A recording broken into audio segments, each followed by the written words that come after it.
Good evening to you, or good morning, or good afternoon, or wherever you are and in the world. Eimear Burke here. Welcome to Fireside Chat number 50, brought to you by the Order of Bards, Ovates and Druids. Somebody had asked me, has YouTube ever gone down like Facebook did it on Monday? I have no idea. So fingers crossed that we will stay live for the duration of this session. So just hi, Jules from Wyoming, Lisa from Washington, lovely to see you, Julia from dreary London. You know, it's been 18 degrees here in Kilkenny where I am, and actually felt warm. I couldn't believe it. And Gunter from Switzerland, lovely to see you. Bianca from the Netherlands, Stefan from, I think, County Louth, Elvira from Italy. Ciao, Elvira.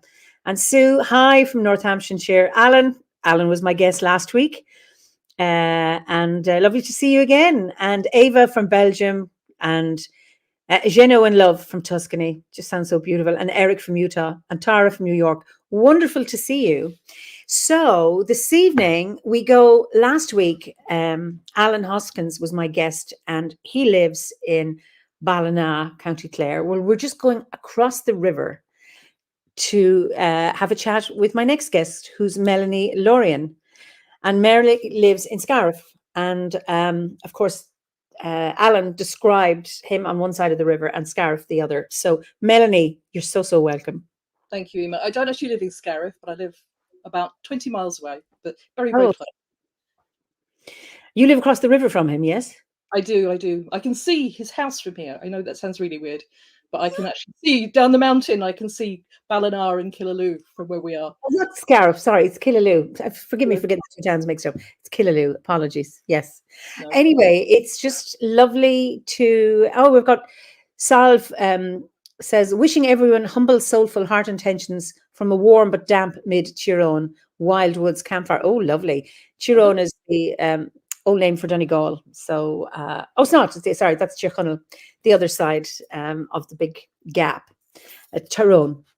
Anyway, lovely. And Pat, welcome, Pat's from London, and she's delighted, or from Ulster, and she's delighted to see you tonight. And Terry from New York. So, and Kristen from upstate New York. So, tell us a little bit about where you are.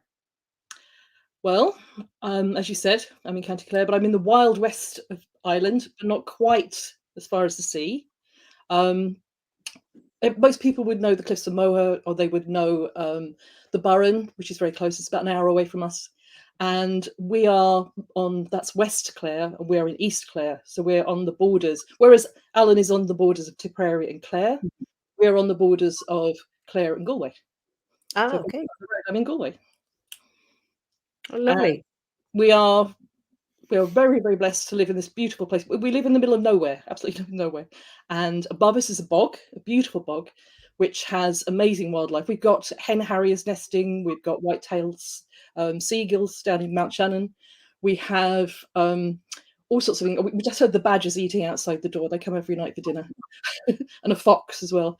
It's very, very rural. And we love where we live. And above us, say, there's a bog, which if you stand on the top of the bog, which everyone calls the top of the world. It's not that high, but everyone calls it the top of the world. And you look down, you can see the Atlantic Ocean, you can see Galway Bay, and on one side you can see the Burren, and on the other side, the 12 Pins of Connemara. On a good day. On a bad day, you can't see this. But it's low cloud. But it's beautiful. And it looks down, our side, which is southeast facing, it looks down into Tipperary, as I said, and Scariff, way down there. And the other side of the mountain, there is a beautiful loch. It's Loch Grania. I don't know if you've ever heard of Loch Grania? Yes. It's the biggest loch in Ireland. Oh, sorry, not biggest loch in Ireland. Biggest loch in Clare. And it is, it is a loch, not a lake. I'm being corrected here, Emma. It's a beautiful loch, and there is a lovely story attached to it. Do you know Brian Merriman? Yes. Court of Van Ihe, the Midnight Court. I do indeed. Well, he was supposed to have fallen asleep by the side of our loch and then dreamt of that wonderful story, which he then turned into a poem and a play. And they even had the whole play. The locals put it on together one day with these beautiful tents, and it was absolutely wonderful. So that's the whole area was his country. And the other side of us, there is Mahara Mountain, which is quite tall. Our mountain is actually a hill with altitude. It's I'm serious. It's called Knock, and you'd know in Irish that means hill. Yes. Everyone calls it a mountain. It's not. It's only 960 foot high. So always feel like I should put a rock on the top every time I go to make it a little bit taller. So it's got ambitions of getting higher. Whereas on the other side, it's about 1,300. So that's a proper mountain. But it's beautiful. It's really nice, and it's very, very. The locals call it bandit country. So I suppose that's the best way to describe it. We're in the middle of nowhere. It's wonderful. Just to go back to your Loch Grania, what's the Irish for that? Loch Grania? Is that the lake of the sun? Yes, yes.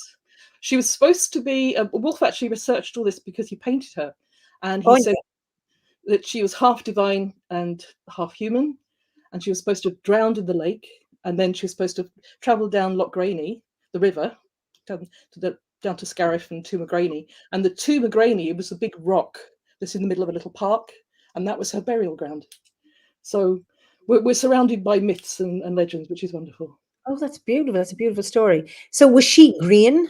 Like, was that her name, the sun? Because I know sometimes women are called green. It wasn't to do with Dermot and Grania. We looked that up. No. Green is the sun. Grania is different. Yes. Different names. Somebody else had told us it was Dermot and Grania, but we found no evidence of that here.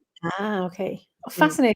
Lovely. Yes, because Tuamagrania was tomb is a tomb. That's beautiful. Yes. Oh, wonderful. And there's a lovely chocolate company. Oh, yes. Makes chocolate. I've had, well, they used to anyway. Very, very nice. Oh, they do. Yes, we know it well. You do. Lovely. So, judging by your accent, you don't have a Clare accent. So, where do you come from originally? I thought I spoke something like a native, obviously not. Oh goodness me! Originally, I'm from London, but not actually. I was found on a train station in a dog basket. Don't laugh, please. On a train station in London at 4 months old, and my mother had to abandon me and disappeared off to America to find my father, who was an American pilot. And I was born in a little basement in Bayswater, apparently. And no one knew I existed till I was actually discovered on the train station.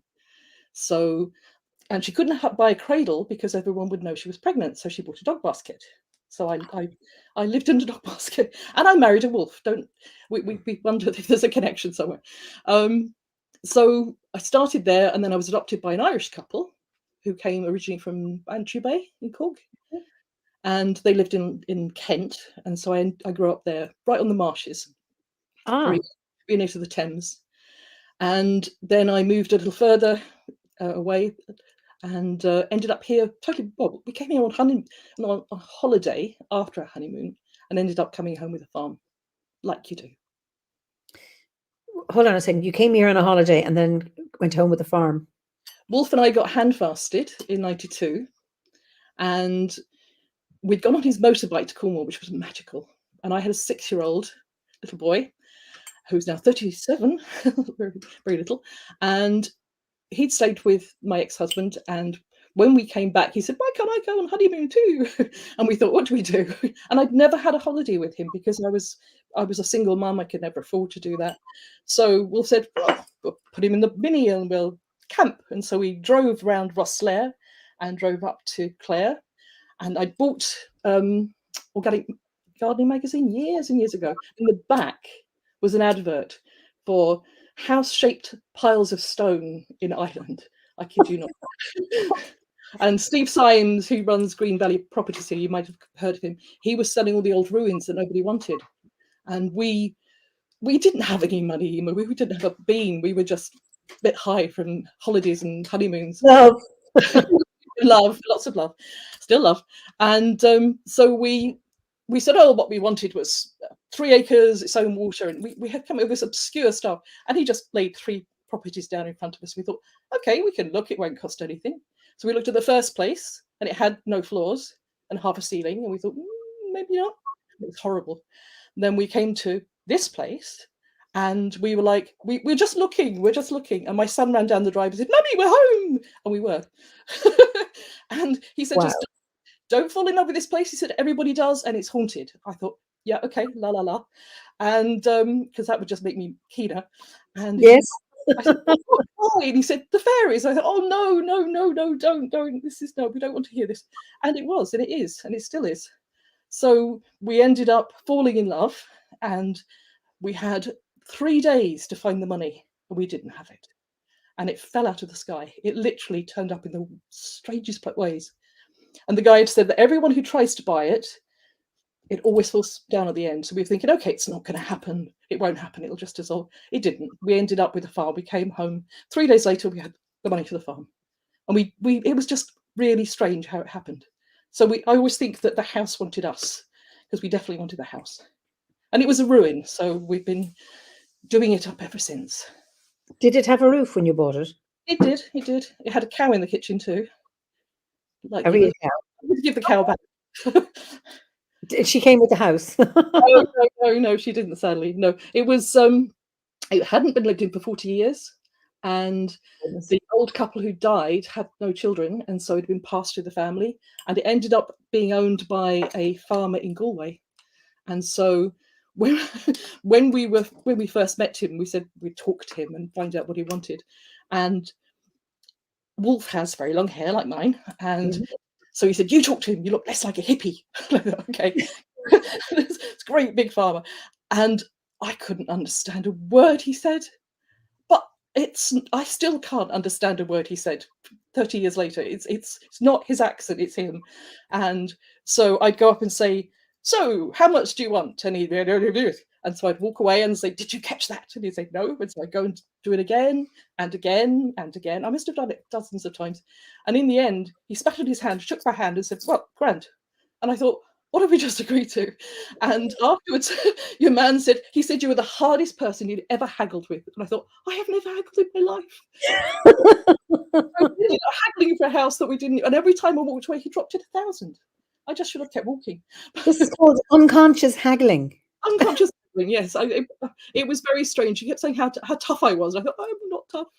But so we got the house for a fraction of what he wanted for it. And we've been here ever since. Oh, that's a wonderful story. And tell me about your fairies and the haunted piece, if that's okay to talk about. No, they won't mind. They're very good. When we first found the house, the guy took us back down to Scariff, and then we drove up and found it again and came here to say hello to the house because we fell in love.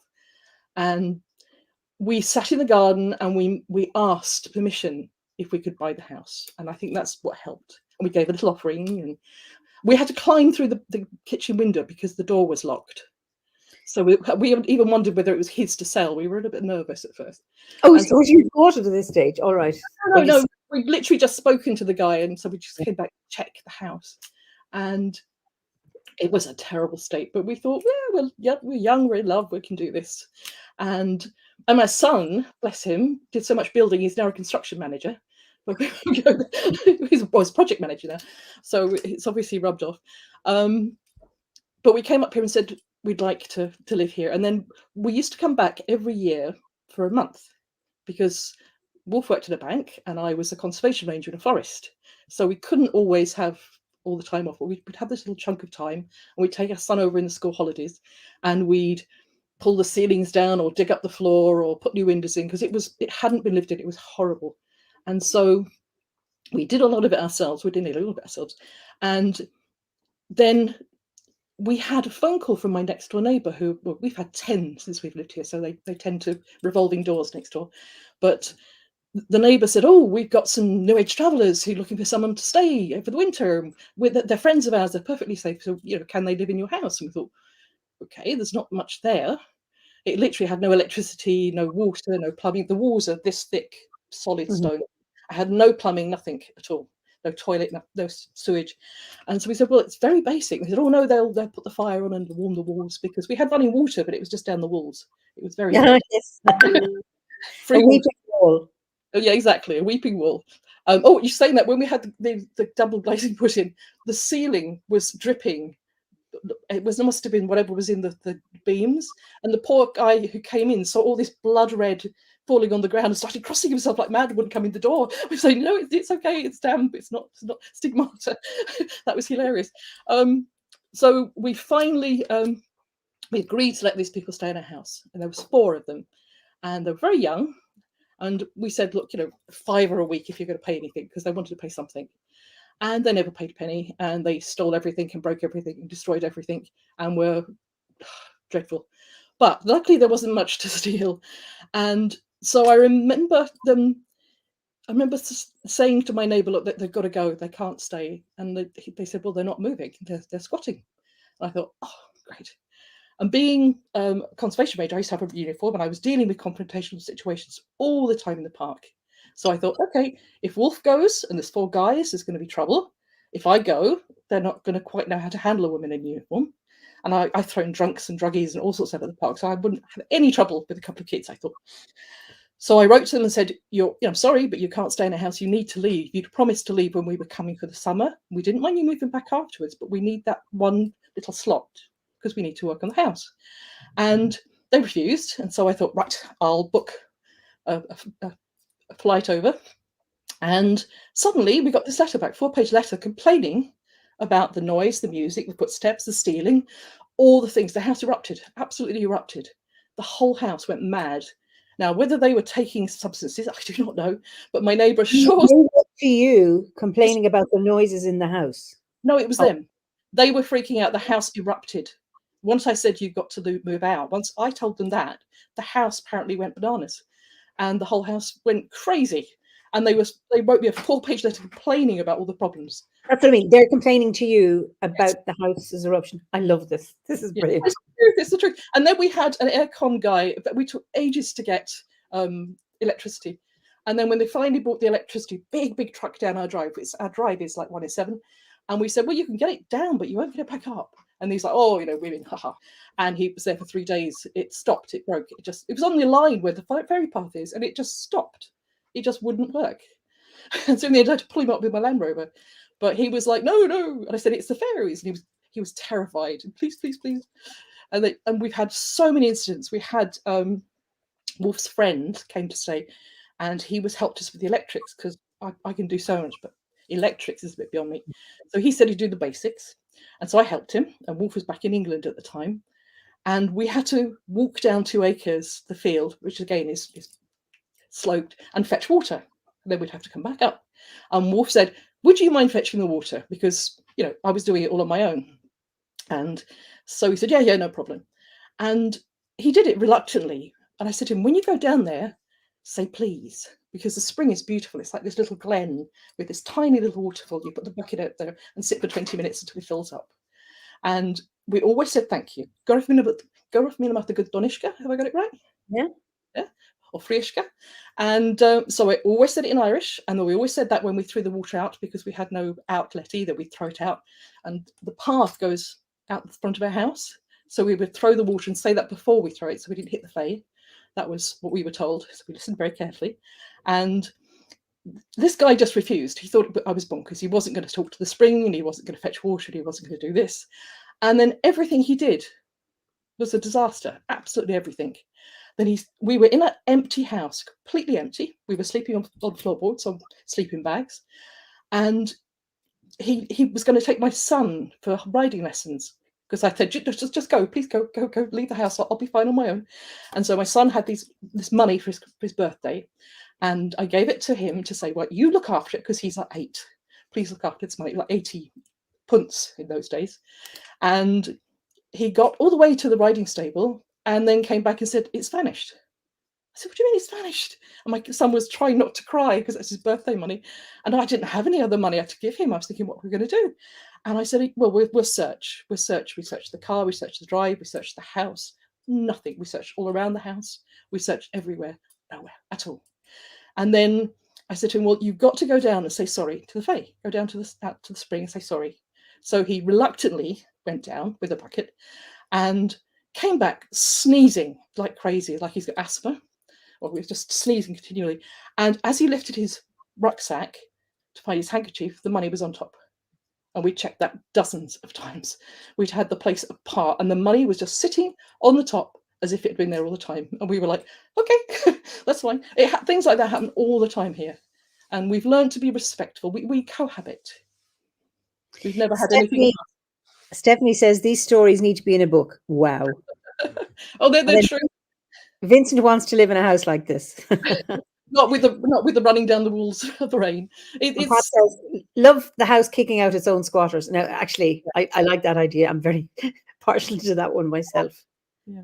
And the worst of it was we found out one of the lads was a millionaire's son afterwards. So it wasn't as if they didn't have money. We found out later by a neighbour, and we thought, oh, typical. But never mind, it was their lesson, our lesson. We both learned, so no harm was done. They didn't really do much damage, but it was an interesting experience.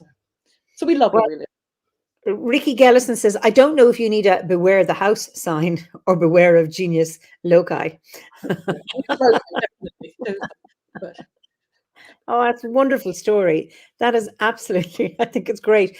And I take it the guy mended his ways then after he had said sorry to the people at the well and then got the money back? Or did he kind of, was I the think skepticism gone? Or he was a bit too scared, I think, after that. He was very nervous.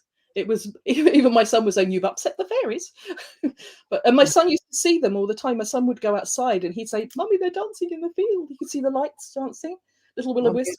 But he was only little, and he was very he was brought up in a very pagan friendly house. Let's put it that way. So he wasn't that worried, but he was very aware of them. But he wasn't frightened of them, which is good. Mhm. We were very clear that they weren't going to hurt him. And they've only ever come into the house twice. Once, Wolf and Carl were away, and I was painting the wall here, and I had the door open because there's only one door. There's only one door into the house. It's a really old house with 5 rooms. It's tiny. It's like a hobbit house, and you go into the door in straight into the kitchen where we are here. And I was working away on the wall, and I felt someone standing behind me, very, very big. And I just said, I'm painting the house and you're allowed to come in if you're polite, but I'd rather you left. I'd rather you only come in if I invite you. And I heard the little, and they left. And there was no one there. I checked. And I just felt, your heckles go up. You just know something very big is standing behind you. And another time we just applied we just gained planning permission to extend our house and build an art studio for Wolf. And we were very careful, obviously extending to the west, the folklore. And the path is in the west. It comes down the front, from the gate down and round the front of the house, and it goes out into fairy trees in the field. And so we've been very careful, and we'd even talked about fairy flaps, to the buildings, so they could come through one and go out the other. But that'd be quite big. Was the builder open to that? The notion of no. We only got permission for 2 separate buildings, so we didn't. The building in between never happened, which is probably. Okay. But we'd explained it. Then we were talking to someone about it, and I went into the bedroom, which is behind me, and I felt the same energy standing behind me. And I was like, it's okay, we are going to discuss this with you first. We were not going to do anything without checking with you first. And I felt it residing it. But it was really, really strange. It was like somebody was angry standing behind me. Okay. So we've always been very careful with the energy here. We've never had anything bad. We've always had nice things happen. She's touching wood frantically. But but no, they're very good. But when we first bought the house back in '92, we were down at the local post office at Flagmount, which isn't very far away from us. That's the nearest anything to us. And I'd go up to buy something at the shop, and these old farmers would shuffle up, and it was like Samhain time, and he'd shuffle up and he'd say, "You in the Broderick's house then?" And I go, "Yes." "You're still there then?" And I go, "Yes." And he said, "Do you see anything?" And I say, "What do you mean?" "Well, strange. You see anything strange? Or do you hear anything strange?" And they all wanted to know, because they said, "No, we'd never stayed here." And anyone who did went away screaming normally. But we've been here 30 years and we love it. So it's known as the Fairy House and the Fairy Mountain where we live. Somebody says, Salve said, this is Collier Cottage that you're still in? I bought it from many years ago. Yeah, cottage. Yes. We've never. It's the same house. Lovely. It's interesting. People say that that my house is a haunted house, and they say, "Oh," and I go, "Well, there's lots of stories," and I go, "Well, tell me the stories," and then they won't. But I mean, I've heard. I mean, there'd be times when I'd be in my office and I would hear the door open and the children coming up the stairs, and I'd say, "Oh, Howard is home with the kids," and I go out and there'd be nobody there, or hear footsteps. And then we had to do a clearing, and they're friendly, so they're still around. I'm actually hearing them again, I don't get any bad feelings, but there was one where they were lots of noise, and I spoke to a healer who went into the house feeling my pulse. He's never been, and he says, I'm going up the stairs. At the top of the stairs is a bookcase, and behind the bookcase there's a door. And he said there was a young woman and she was murdered, so she's trapped there, and so was the murderer. Wow. At the top of that stairs there is a bookcase, and there was a door, and we blocked it up. But at that point, because I live in and thanks, Owen. Owen says, a haunted house is often a very good home rather than a terror. Even the dead. I agree with you, and that's my sense about here, except these two characters. So I live in a place called Three Castles, and I have a Norman Tower, which is one castle. I'm in the second castle. They built a house around another tower. So this is one of the central rooms. So the walls are very, very thick in the middle, and then there's two wings. The walls aren't so thick. They were built in 1790.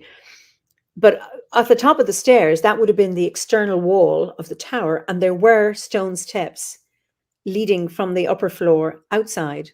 Wow. So he said that, okay, this woman is, you need to clear her. So I came home and I told Howard, and then we both cleared them. It was quite difficult. And Howard's perception was, okay, that she was strangled and then pushed down the steps. But once we cleared them, no more noise.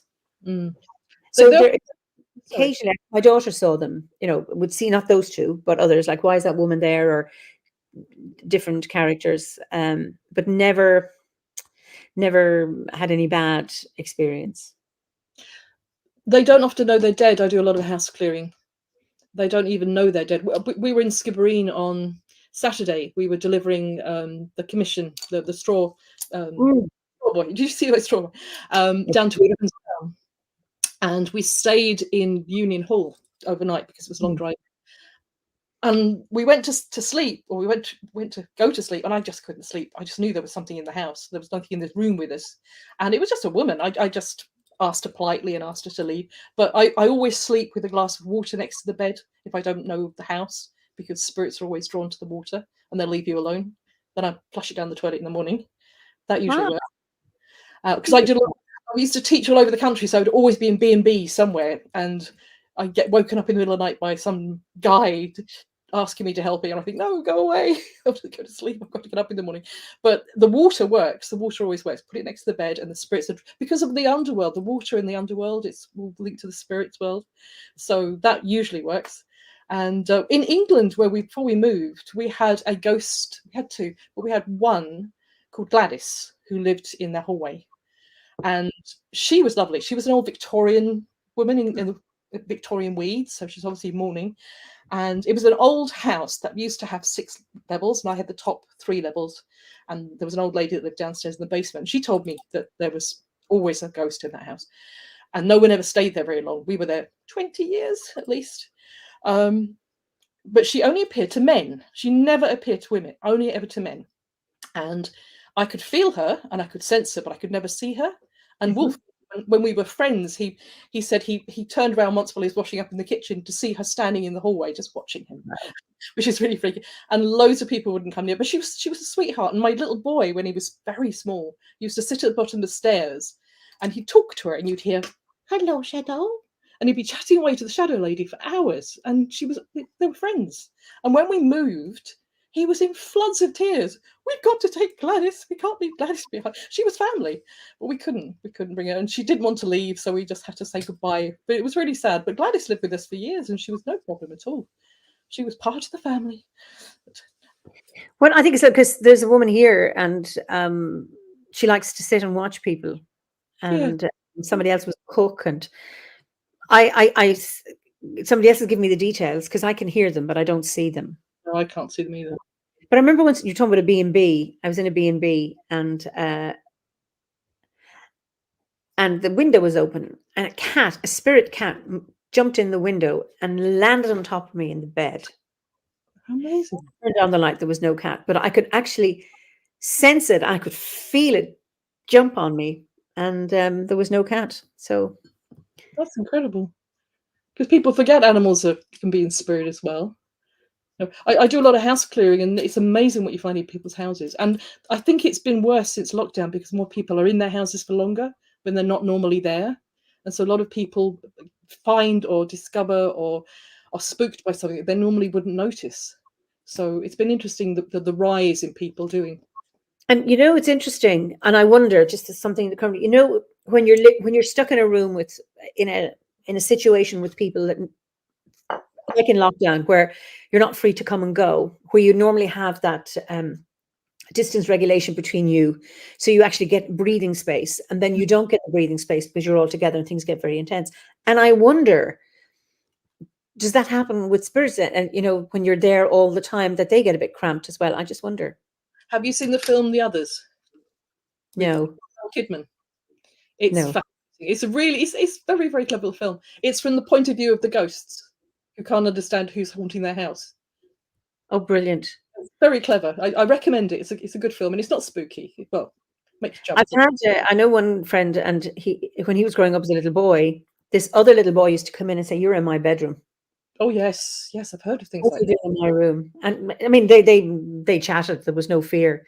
I have a comment here from Owen. Owen was a guest. I know, Owen. This is so interesting. Traditionally, within the Mincare traditions, the victim in a haunting house is often understood to be the culprit of the experience, working out the understanding and trauma they had inflicted. One of the reasons the spirit does often make an appearance for some years, as it's not till the other dies that it gets played out, but not always, though. That's interesting. Well, that's interesting, Owen. I've never heard that. That's fascinating. It's an interesting concept. Okay, so it's the culprit that doesn't. Okay, So whoever the first so, yeah, when the other dies, then it gets played out. That's really, really interesting. And then Alinia says, I think children see more than adults because they haven't learned what they should and should not see. We also had a cat who would walk through the room and then the wall. Okay. When I was a little girl, I saw them all the time.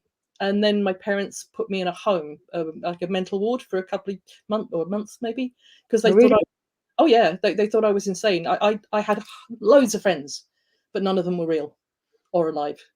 And I was a very shy, quiet child, and I used to sit and just talk to these things. And one even threw scissors at me once. But I didn't think it was different. I didn't know they were dead. But when I became very introverted and I didn't have any friends other than these, I think that was what worried them more than that. But the doctor said I was just very introverted and had my nose in a book. So I had a wild imagination, he put it down to. So I did that. Goodness, that was what would you say, a compassionate take on what you were experiencing rather than you're crazy. So My adopted father was born on Inahauna on Halloween, on the eve of, and he was a frighteningly psychic Scorpio who was terrified of everything. And I know he was frightened. We moved from one side of the road to the other into this old house that hadn't been lived in for a long, long time. And he used to say to me, "You come with me, you come with me," because he knew I could see them too. And we'd get this really strong smell of lavender water. yeah. And then we'd feel her, and then he'd say, "Time to go, time to go, to go." And she wasn't dangerous. She was just nosy. She wanted to know what we were doing in our house because it was an empty house.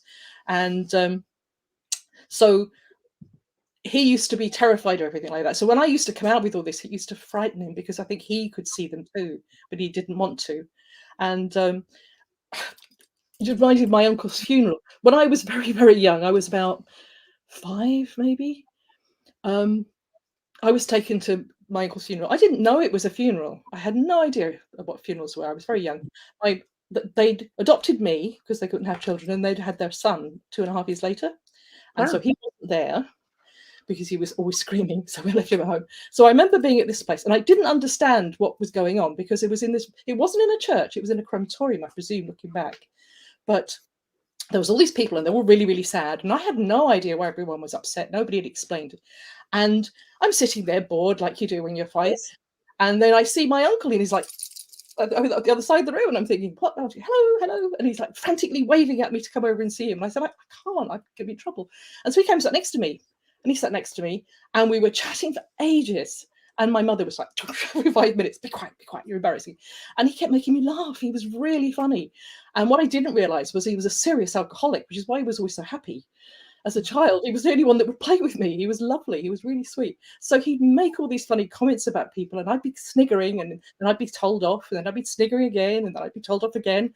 And Then the priest called him John, and everyone knew him as Jack. And he said, I don't know him. I've never met him. I don't know who he is. He was whispering to me, and I was giggling again. He said, who is this strange man? And then the coughing was going along on a little conveyor belt, little curtains, and it got wedged. It just stopped. It wouldn't go. And so this little man in a jacket came out and gave a little push. And so he was on the floor in hysterics, and I'm laughing and he's laughing, and I'm getting into so much trouble. And in the end, I said to him, I'm going to be really in trouble. And so he decided to leave me alone, which I was so grateful for.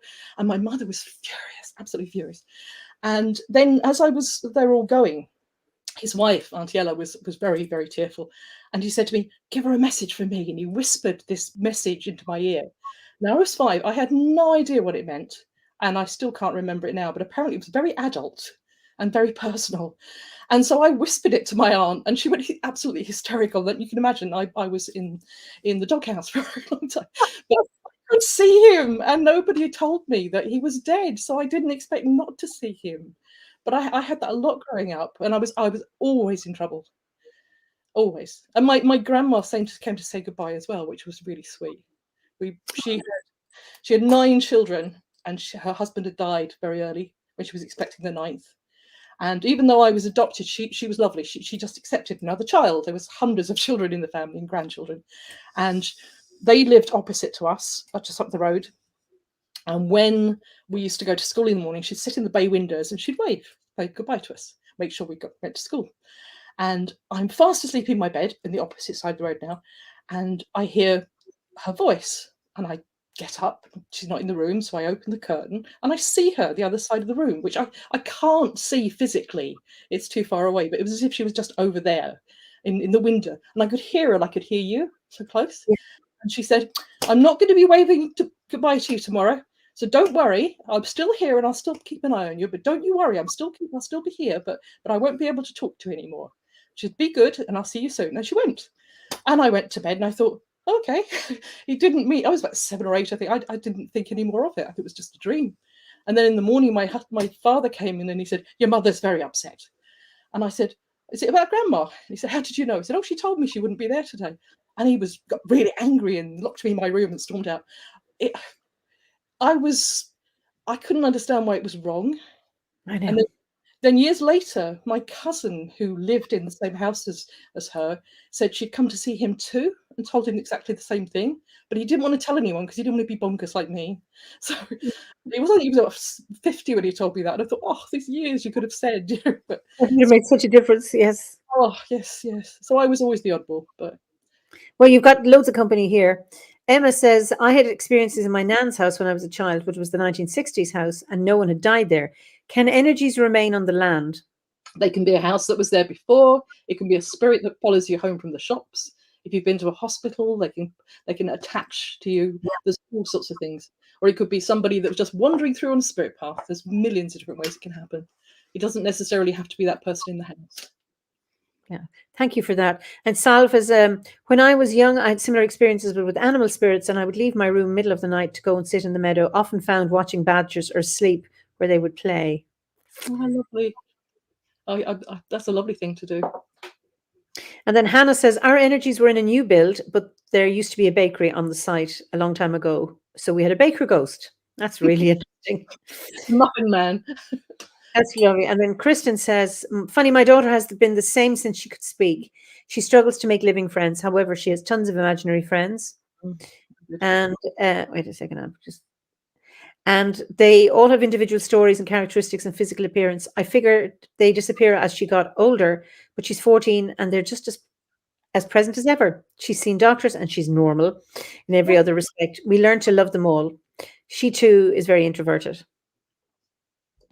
My son had a giant eagle when he was growing up. Sorry, are you reading someone? Go on. You go on. Oh, my son Carl was always, we never stopped him having invisible friends because I had them. And I thought, well, they're normal. Well, why would I tell him they're not there? And he always had Big Bird. Oh. Which tiny Big Bird. Now, he had to go to a babysitter because I worked all day and I was on my own. So we thought it was something he saw on the television. We'd never had a television, so I knew it wasn't something he saw at home. But he was always like, Big Bird is coming with us. Big Bird needs a ticket, and Big Bird needs dinner. He cost me a fortune, this Big Bird. I had to buy tickets on the train and the bus and meals if we went anywhere. If we went to a restaurant, Big Bird had to have a meal too. And I thought, okay, I'm not going to destroy this. And then years and years later, do you remember? Do you been to Tremor? Yes. Yes. Yes. Do you remember Celt World that used to be there? I have a vague memory of it. Yeah, it was an amazing place. It was an amazing place. It was like all the myths and legends, all life. It was a stunning place. When we were driving around that first time in the early 90s, we stopped there, and Carl was running around fascinated by everything. And there was this enormous cutout of an eagle on the ground, and it was the bird's eye view of the ground. Oh, yes. Yeah, do you remember? And my son always used to say when he was frightened, he was going to jump on the back of his bird and go for a fly at night when he was terrified or frightened or upset about something. He'd go off the bird, and the bird would take him somewhere. And when he was standing there staring at this floor, and he said, "Big Bird." And I said, "What do you mean? That's Big Bird." And I said, "What big?" He said, "Big Bird." And it was an eagle. So, and he's 37 now, and he still has an eagle that he talks to. He's never. That's wonderful. So I think it's sad when we tell them they're not there, because it doesn't do anybody any harm. No, I think you have to respect, just because you can't see it doesn't mean they're not there. And I mean, we perceive things on many levels, and it needs to be respected, because it's like it devalues children's experience. And if you don't trust what they experience, how can they learn to trust themselves? Exactly. And they censor themselves. Mm. Joy, I think your joy, power. We find many spirits on the land where I live. On an excavation I worked on, we had many difficult experiences where we unearthed what we believed to have been a ceremonial structure. That's an interesting. How interesting. We actually went to Doonbeg on the way back from Cork to the Sun Circle. And I was dowsing on the inside of the circle, and Wolf was walking around the outside. And he came up to me and said, "Go and stand just there." And I thought, okay. And it was just this little piece of bare earth just beyond. And it was, amazing. You almost passed out standing on this little spot. And when I dowsed, it said it was the guardian of the site. And it was there to protect it. And so we had this whole conversation in between being dizzy that it was looking after the place. And it wasn't horrible or aggressive. It was just letting me know it was there and what it was there for. It wasn't doing any harm, and I was allowed to be there if I didn't do any harm. It was very, very friendly, but standoffish at the same time. I can't describe it any other way. But it was weird, because I'd never found a spirit of a garden of a circle before. That was incredible. Thank you, Wolf. Beautiful. Claire says, do you feel spirits can attach to objects? I like to buy and sell antiques and vintage, and thinking to cleanse them at Chalice Well nearby. Any thoughts on this? Really interesting evening. Thank you. We call them power artifacts or power objects. They can retain something of their former occupant. I did a lady's house in Killaloe called Mia, lovely lady, and she had all this problem in the house. We solved the problem, and as we were walking around the house, I went into her bathroom with her, and something caught my eye, and it was a beautiful blue bottle, really ornate bottle. She bought it in, or she'd been given it in Morocco. When you go to a B&B, they give you bottles of shampoo. This was what the shampoo was in. And she thought it was so beautiful, she brought it home. It was absolutely stunning little bottle. And I said, well, I don't know what it is, but it's that bottle. It's got a really nasty feeling to it. And she went a little white, and she said, well, actually, she said, that was given to me by my really strange ex-boyfriend. It's the only thing of his I've kept. And she said he was really not pleasant. And he would never let her go to his house. And when she finally did, and she kind of forced her way in, his whole kitchen was pictures of her everywhere, like some kind of stalker. And she said that's when she decided. And he was a magician, so she said he wasn't a very pleasant magician. So we cleansed it. So you can cleanse it. If she takes it to Chalice Well, that would work fine. But it's your intention that cleanses it. You don't need water. You just need your intentions. Or you could take it out to the wind, or whatever works. I've often buried things in the earth. Yes, I've jewelry that somebody tells me it's holding stuff. Stuff that was made for me. So not necessarily either, whatever it maybe picks up, and I bury it in the earth for a month, and then it comes out clean. Yeah. I would clean my healing crystals in the earth when I've done extractions and things. You just put them in the earth and they're cleansed again. But yeah, I think any of the elements will work. Yes. And I like the idea of intention. to cleanse them. Be And I very suppose, it's a bit like, it's easy to clean a pan where you just cooked vegetables, but if you've been frying something on it and like you've loads of grease and grime, sometimes it takes a little bit more to cleanse them than something else. agree. Exactly. Anything can pick up as anything can, and some of the things I've found in houses are the most obscure things. Think, why are you doing that? But you don't know the history of that thing. You don't know. Things can pick up emotions and anger and Yes.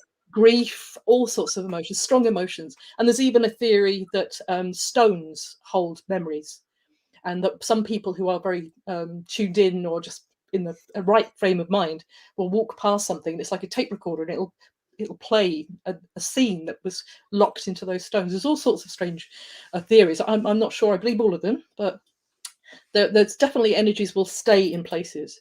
And I think sometimes you bring them with you. So you might bring that negativity with you from a bad argument or a bad relationship or some bad day at the office. You don't know. We carry all this stuff with us. I do a cleansing every day in the shower. I know it sounds stupid, but I cleanse myself every day. Absolutely. Miasma and the attachments and the hitchhikers and the joyriders, as I put them, and I just get them and I let it all go down the plug hole and out into the garden. And I do that every single day. I think it's a very, very sound practice. I know I've had people come and say, "Oh, there's bad energy here," and I'm going, "No, you brought that in with you, because I know there isn't." And "Oh, there's death," and I go, "Yeah, I live beside a graveyard," So it's what your attribution of something. You sense something, and you may see a spirit, but then you think, "Oh, that's bad," because spirits, when in fact, actually, no, it doesn't have to be. Very rarely. No, some of them are children and they don't even know they're dead. Some people have died under anaesthetic or in an accident. I mean, the story that Alan told last week about the police being a policeman and the accident, I thought that was fascinating. That was so cool. Oh yeah, wasn't it with Alan's one? Yes. A statement from a spirit. I thought that's the coolest thing I've ever heard. So, it's just I'm sorry. There's so many comments that I used to play with my grandfather as a young child. He died 5 years before I was born. He was real to me. Isn't that so lovely? That's lovely. And then Salve says, as a stone heritage conservation mason, Oh wow. I've experienced and bore witness to some conflicting energetic imbalances. Some of the most challenging must be addressed with the greatest reverence, and especially when modifying a building. Wow, and information is vital. Absolutely. I couldn't agree with you more. And then Cindy says, I just received my great aunt's ashes. She passed before I was born, but lived her adult life in Oregon State Hospital. Not a pleasant place back in the early mid-1900s. My goodness, when she was there. Any suggestions what I should do with her remains? I don't feel any bad around them. Well, it's funny you should say that, because there's a waterfall near us, which is beautiful. There's supposed to be 22 waterfalls down the mountain. And there's one particular one where Wolf and I often walk and we do our light body there. It's amazing with all the negative ions. It's fantastic. And there is a little plaque of Kevin holding his big fish that he caught there. And apparently his spirit is in there. And I always say hello to Kevin when we go down. And the lady who looks after the house or lives in the house down the road, Freya, a friend of ours, she said that there was a couple that came over from America who wanted to put I don't know which one of them's mother it was, but they had her ashes and she wanted to be buried, or she wanted to be scattered in Ireland, but they didn't know where. So they'd been traveling all around like the Ring of Kerry and everywhere, couldn't find anywhere. And they'd stayed at Freya's, and the waterfall is just stunning. And there's this river going rushing down. Some days it's very dramatic. It's very powerful. You can feel the energy. And I've only got to stand there. I don't even need to get wet. It's just like I've just been cleansed.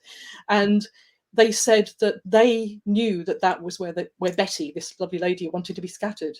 And so they scattered the ashes. And every time I go there, I say hello to Kevin, and I say hello to Betty, and hello to all the people I know that are in this river, because it's just got this energy, but it's beautiful. It's not negative. So find somewhere beautiful. And does she douse? Can you ask if she douses? Okay. I haven't got the keyboard. This is Cindy Roth. Do you douse? So maybe it'll come in the chat later. Yeah. Pat says Nigel Neal, the guy who invented Quatermass, wrote a play about that theory of hauntings called The Stone Tape. Ah, thank you, Pat. And then Mark says another story which I would recommend here. Nigel Neal's The Stone. Oh, he's mentioned it about stones storing memories from the past. Oh, yeah, Pat and Mark are saying the same thing. I remember. You haven't been to Three Castles? No, we have a tower which is a temple dedicated to the Catholic. We also have a ruined chapel that's also now a temple dedicated to Danu and Lou. But we were going around inside the wall around Triskel and chanting, and I could hear a resonance. And I've only heard it once, so it's not like, oh, it was just the echo. I could hear a resonance. I could hear others chanting How lovely. on the walls. And it was like such a magical experience. And I've only had it that once, and that was a good many years ago. But I was really, really blown away by it. That, because it was a chapel, there would have been monks or somebody chanting there. And as we were chanting, I could hear them chanting. And it was like, How amazing. So in 50 years' time, when we're all dust and someone buys your house, they'll be out there hearing Arwens. And that's right. And Imasses. Yes, absolutely, they will. All these druids going around doing strange things. That's right. Cindy says, no, I've never dowsed. I don't know what that is. My first time watching you. Well, you're very, very welcome, Cindy. Somebody may be able to write in about dowsing. It's I would find. Go on, you speak. If you can't douse, Cindy, then just sit down and ask the ashes what they want, and even ask them to give you an image in a dream or give you a hint. Something will come. Whenever I've asked, something's always come up. It's like when I had I just made a fetish for a shop in Cork, in the Woodsman's Realm, with their window for Samhain, and I empowered him, I inspirited him. I asked a spirit to come into the actual fetish, so it's alive. It's not just a thing. It's a person, if you like. And I had him outside on the picnic bench, and it was a beautiful day when we had a lovely sun a while back. And I'm working away, and I opened the circle, and I had incense, and I thought, right, what's your name? I don't know what your name is. I need to call you something. And so I asked Rob kind of what he was, and I said, okay, tell me your name. And I thought I was going to get something in my head or something was going to drift into my mind. And it went completely silent. The whole area just went, whoosh, the noise went. And then 4 robins, really, really loud robins, surrounded me and sung their little lungs off. And I thought, okay, so you're called Robin. That's cool. And it was just like, then they went. It was like, okay. So sometimes, the weirdest things will give you an answer, but it was just like, here we are, and this is our name. And it was fine, and he's been Robin ever since. So it's just, I think sometimes if you ask and you are open, things will come to you. So maybe that rather than dowsing, although dowsing is really cool. Oh, beautiful. Nick says, I feel a strong family connection to our mesquite tree in the backyard. Every time something damages or affects it, we seem to have a family trauma or situation arise. But sitting underneath and honouring it provides so much grounding and insight. That is really interesting. The Celts used to bury, was it the umbilical cord, or tie it to a tree when they were born, when babies were born? That I don't know. Well, I remember reading that when a baby was born, they planted a tree and they tied the umbilical cord onto the tree, and then whatever happened to the tree happened to the child. So you cared for the tree, so nothing happened to the child. And some people. Oh, I love that idea. I think that's lovely. When I lived in Turkana, it's a desert in the north of Kenya in the early 80s, there's a tree called the Essakon tree. And I'm not too sure if it's 2 trees. There's a tree and there's also a vine around it. Right. From my memory. But that was the tree that the placenta would be buried in the roots so that the mother would have more children. Yes, how lovely. And you buried yours, didn't you, on the land where you were? We planted a yew tree the day after my daughter was born, and we buried the placenta there. And it's a beautiful, lovely tree. I mean, I hadn't thought about that, taking care of the tree, because once that tree is fine, the child is fine. I like that idea. I thought it was a beautiful idea. But because you're not going to hurt a tree if you think it's going to affect your child. It's kind of symbiotic relationship. I thought it was a very clever idea. And occasionally when I want some yew for Samhain, I'll ask. And there was one tree that I've 3 yew trees. One I planted the year, so the first yew tree was when Quaylen was born. And then the year I started my druidry, I planted another yew tree. So I used to take bits of that, and then it said, no more, not from that, not from me. So I can take it from Quaylen's tree. But it's that thing of, asking permission again. And it's not hacking down, it's taking little bits to be able to offer at a ceremony. What is it? The elder tree that it says you can have a piece of me if you promise I can take a piece of you when you're an elder tree. There's an old folklore. Say that again now. I think I'm sure I remember reading this, that you can only take a piece of the elder if you promise to let the elder take a piece of you when you're an elder tree. I'm okay for that one. I think that's a fair. I've got one outside the door, and I'm okay. When I'm an elder, you can have what you like. And when you're an elder tree or an elder? Well, maybe both. We're both elders, but we're caniacs. I'm proud. Claire says, thanks. Objects, especially magical ones, just find me. It's ridiculous, and I love finding them, but I do notice my house keeps changing energy when I bring things in. Yeah. I like things that feel special and have a feel and energy of magical quality, and I never know if to cleanse, and I don't want the objects to lose the nature they've imbued, but also want to cleanse for the person buying it. It's a quandary. That's an interesting one. Again, learn to douse. Trust me, I douse everything. Here we are. Never go far without my dowsing.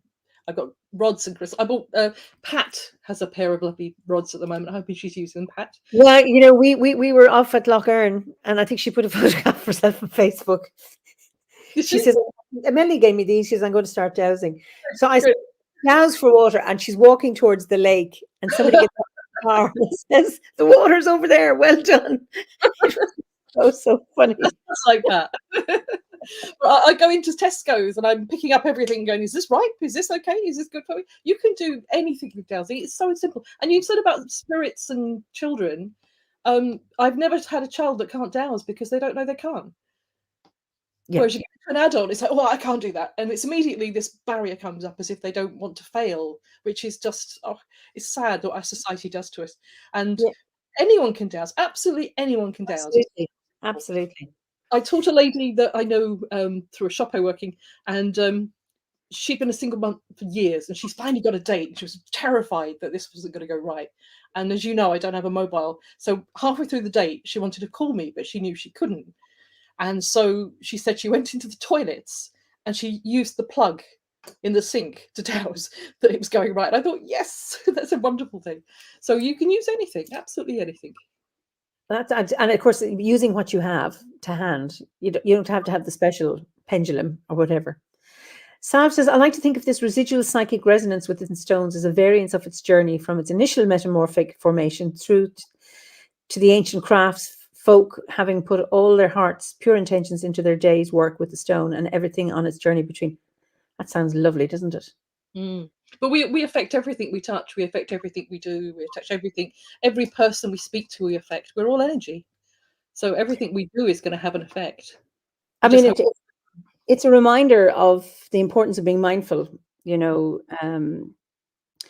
when you're bursting through a door or running across grass or tripping over a flower bed or whatever it is you're doing, that at the same time not being obsessed, because I met somebody who couldn't walk on grass because she was hurting it. So I mean, that's a little OTT. And then sometimes actually to trample on grass, they need it. A bit like, you know, certain landscapes need fires to generate seed, you know, so it's about having a balance. It's doing it with the right intention. Exactly. So Jules has a question for you. Do you use a dowsing board or just ask? No, I just use, I use my dowsing rods or I use my pendulum and I just ask. I've never used a board. You can do. There's nothing wrong with using a board if you feel you need it. But there's no such thing as a bad dowser, as a bad question. You have to know what you're going to ask. It has to be, you have to be very clear. Otherwise, you get very muddled answers. That's the thing. So you have to learn how to phrase your questions. And if you're not sure, just phrase it again and phrase it again.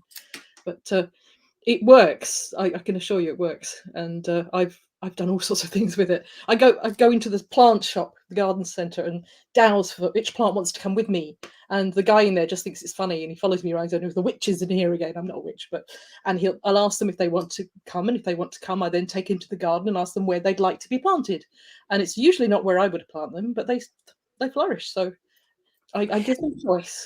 I douse, and but I'm always careful because I'm often wondering, am I invested in the answer? So You must be. You have to be totally disconnected. And that's it, because I can say, will you move clockwise, and it'll do it. Can you stop?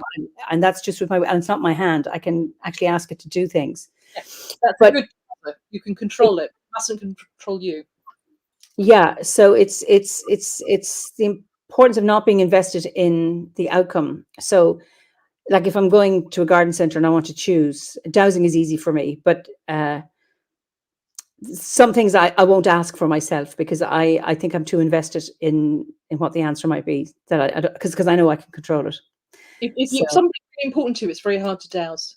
That's right. That's what I'm saying. So if it's something I'm not invested in passionately, Pat is dowsing, and she's having interesting experience. He says, I remember being trained in forensic evidence, which works on the principle that you cannot touch something, be somewhere, without leaving a trace. Our energy is just the same. Absolutely, Pat. Yes. Totally agree, Pat. And then Alina, Pat. Say that again. She has wonderful energy, Pat. We love Pat. She does, absolutely. Charlene says, oh, I love the idea about asking the plants at the shops and where they want to go. Excellent idea. Now this is a question from Jules. Can the pendulum become possessed? I'm sorry, I'll have to tell you this, because it's something I do to make people laugh. If people get very nervous and they try and douse, this happens, nothing happens. And you sometimes put your hand on their shoulder and it might start swinging. But I always say to them, it can only do this, it can do this, you can go clockwise, anti-clockwise, and if it does that, you're possessed by demons. That's a joke. It's not. It usually makes them laugh, and then they relax, and then they'll douse. But I've never had anyone freak out yet, but I always do that, and then people are like, oh, okay, right. But no, I don't think so. Anything can be possessed if you believe that. I don't believe that things can possess you unless you let them. So how good is your defenses? I mean, most people aren't going to be possessed. It's very rare to be possessed by anything other than an urge for chocolate. Yes, and you can choose to allow that happen, or you can actually control it too if you want to. There's just somebody wanted to say, I wanted to this is Ava. In my parents' garden, there's a walnut tree that was planted at my birth. Last year I was very sick with COVID. At about the same time, that tree was cut down almost completely. Oh my goodness, accidentally, due to a misunderstanding with the gardener. Oh goodness. My mother noticed just in time to stop them. I'm still wondering whether that happened due to the connection between me and that tree. It's recovering now, and so am I. Ava, I'm so glad to hear you're recovering. That is a really interesting story. That's fascinating. Because if it's a broadleaf, it will come back unless it's been completely killed. Only the pines will die. That's curious, isn't it? But just interesting, at the same time, she gets sick, and this happens to the tree, and that just comes back to the other. When we're talking about the connection with the umbilical cord of the placenta and the tree. Just I'm sorry to hear you're sick, but I hope you both recover. And just so Pat's just talking about dowsing. She's just giving some people. Philippa says, some years ago, I was in Jerusalem. Archaeologists had recording equipment against the city wall. I asked what they were doing. Recording the sounds stored in the stones, they said. There you go. So that's really interesting that you have archaeologists doing this. It's absolutely fascinating. We're all energy. We all resonate at different vibrations, don't we? Absolutely. So you tell us a little bit about your work as a ranger. Oh, okay. My ranger. I was the lone ranger. No, have I got that? No, what were you? I was the ranger. Forest. Conservation ranger. I knew ranger came into it. Yes. We lived on the edge of. Well, I lived on the edge of London and Kent, where it was a very strange place. Do you know the film Clockwork Orange? I know. Yes, I have. I haven't seen it. It was filmed the other side of the road. It was this concrete jungle. It's horrible. It's a nasty place. And I looked after an English heritage 11th century Augustinian abbey and an ancient woodland that surrounded it, and several other places as well. There was about dozens of other little tiny parks as well. But this was my main tertiary site. And I'd I'd run away there as a child many a times. I played hooky in that place so many times from the nuns, because I was at convent, and I used to get into terrible trouble with the nuns because I was the only non-Catholic in the whole school, and I was weird as well, which didn't help. And so I spent years running into that woods, and I took the dog. I knew the woods like the back of my hand, and so when I went for the job, I showed the man round his woods because he didn't know half of it. Ooh. It was rather good. It was like, yes, and do you know this place? And do you know this place? And it had it was a triple SI for its fossils. It was what? A triple SI, a site of special scientific interest. Oh, okay. For fossils. Okay. It could be for a bird, it could be for an animal, it could be for anything, but it's a geological thing. But they had tertiary fossils. They were 65 million years old, and what happened was there was animal, bird, and there was fish all in the same place, which is very rare. And it used to be a lagoon right down by the equator. Yes. 5 million years ago, and obviously then it was a big hill, but it was all pushed up. So it was Lesness Abbey Woods. I loved the place. I grew up kind of really close to that, and you take the kids in there and they'd be able to dig up shark's teeth and crocodiles and all sorts of bits and pieces. It was wonderful, absolutely wonderful, magical place. And so I got the job there. I loved working there. It's where I used to do magic, so it was my natural place to be, and I knew all the trees. And there was a lovely story that you hear these stories about places about there used to be a wizard in the woods, and that this wizard was the protector of the woods, and it was a tree with a face. And I'd heard this since I was little, and I'd heard this story. And there was another guy I worked with, Ken. He was an old GLC park keeper. He was a grumpy old fella, but I loved him to bits. He was rough on the outside, but really caring inside. He took me under his wing, and we did lots of chainsawing together because we did all the conservation chainsawing and the hedge laying and things. And we were making bins, and we had to put a bin somewhere in the park. And we were hacking all this undergrowth down to put this bin. And I suddenly said, "Look, it's got a face. There's a tree with a face." And Ken was like, "Don't be stupid, silly woman." And there it was. It had 2 eyes, a nose, and a mouth. It was a perfect face. I'll send you a picture of it. And it was a chestnut. Not chestnut, a sweet chestnut, and about maybe 4 foot high was this perfect face, burrs on the tree. It was literally a face, and so we called it the Sleeping Dryad.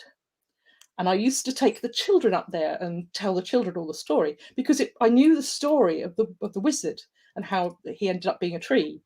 And I had a lovely blind lady that used to walk around. She used to come to me, and we'd let her dog loose, and I'd take her arm and we'd walk around the forest together, because she could never walk without her dog normally.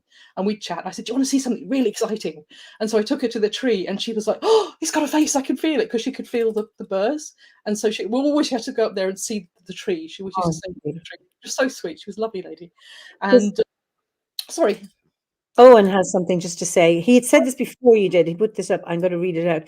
Tree, can I take of you so you can take of me when I stand myself as a tree in the forest? Perfect. Jackie Simpson, Sussex Folklore, 1972. I just thought that was beautiful. That's beautiful, Owen. Thank you, darling. That's lovely.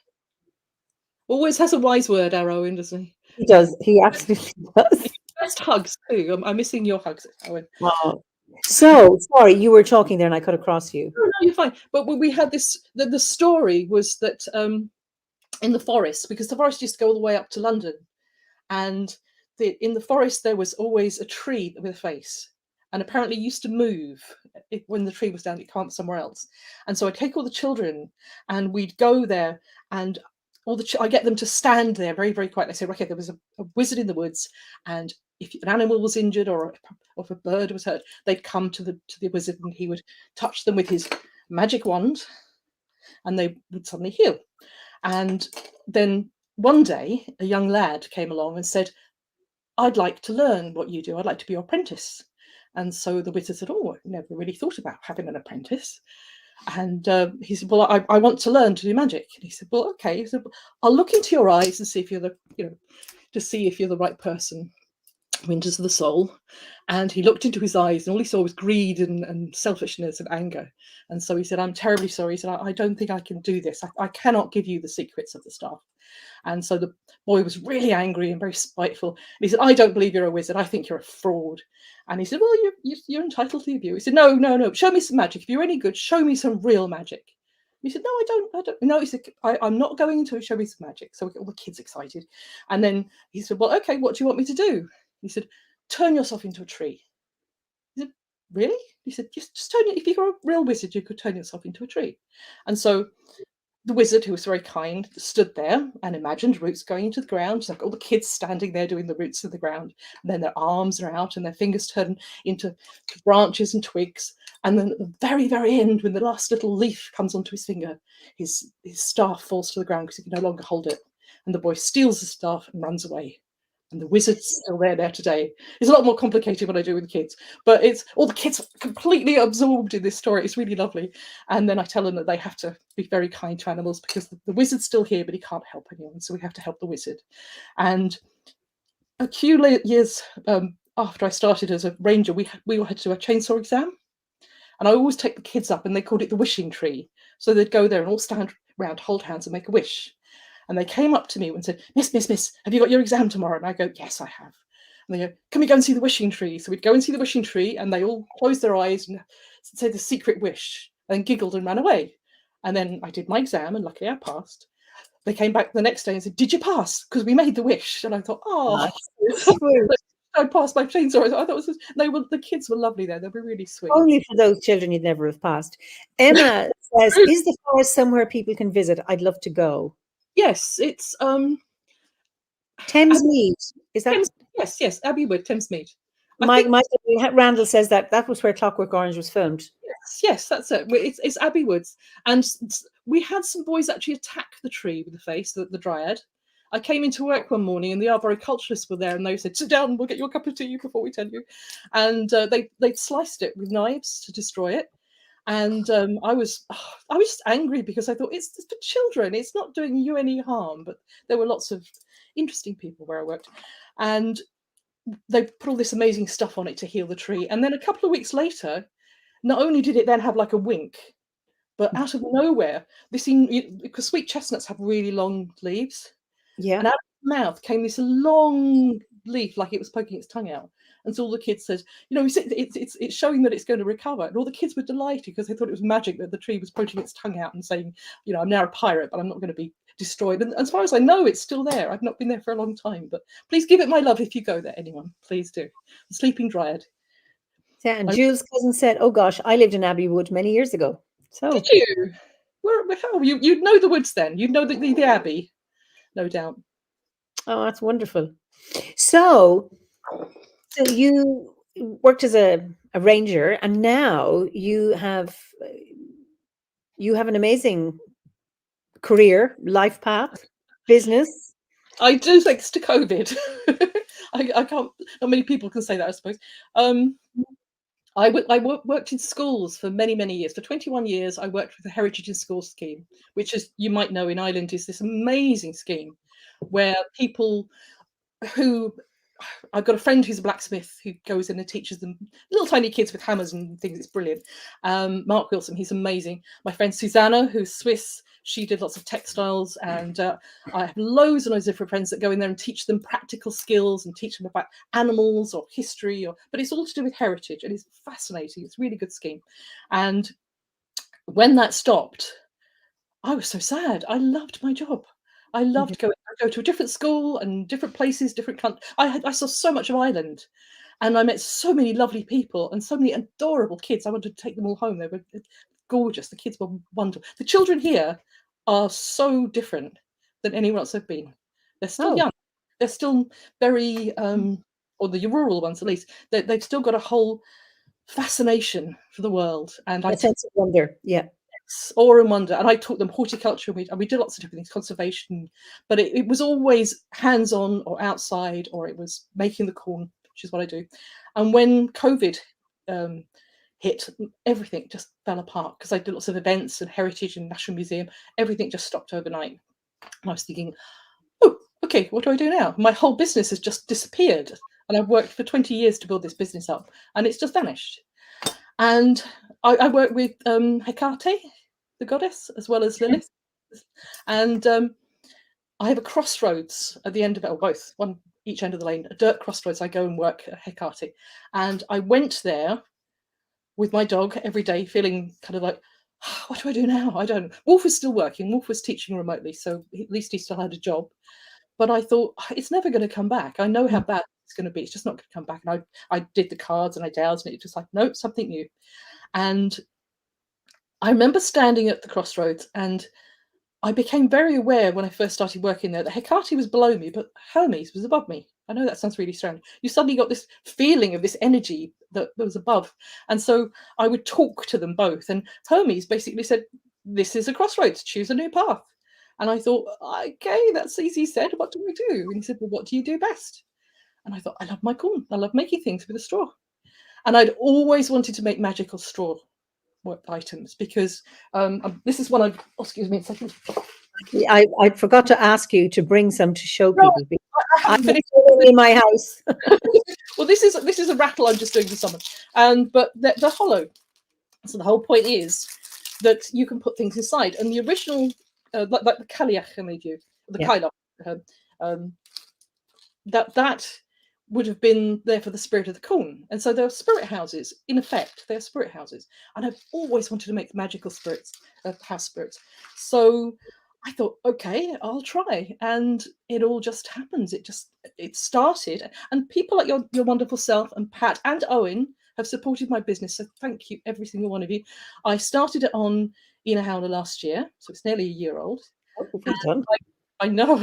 I did my own website. Somebody who doesn't have a mobile and can't text. That was interesting, but I've made my own website with a little help from Squarespace. And Owen has just put it into the chat, the Colleagues Cottage, your website there. Thanks, Owen, for that. He's a very good customer, darling. And so I've been so supported by the Druids, and it's been amazing. They have been fantastic. Olwen, for example, Olwen's been amazing. Thank you, Olwen. And so I started off thinking, it'll work or it won't. And I've been busy ever since. I haven't stopped. It's been amazing. And I get asked to do the most incredibly unusual things, which is so exciting. Like the robin in the shop, where they put it in the window for Samhain, and a little hollow in his chest. And people are going to send all their wishes and blessings to Samhain, or something they want to get rid of. And they're all going to be kept underneath Robin, my little creation. And on the night of Eimear, they're going to burn them all ceremonially, either inside or outside, depending on the weather.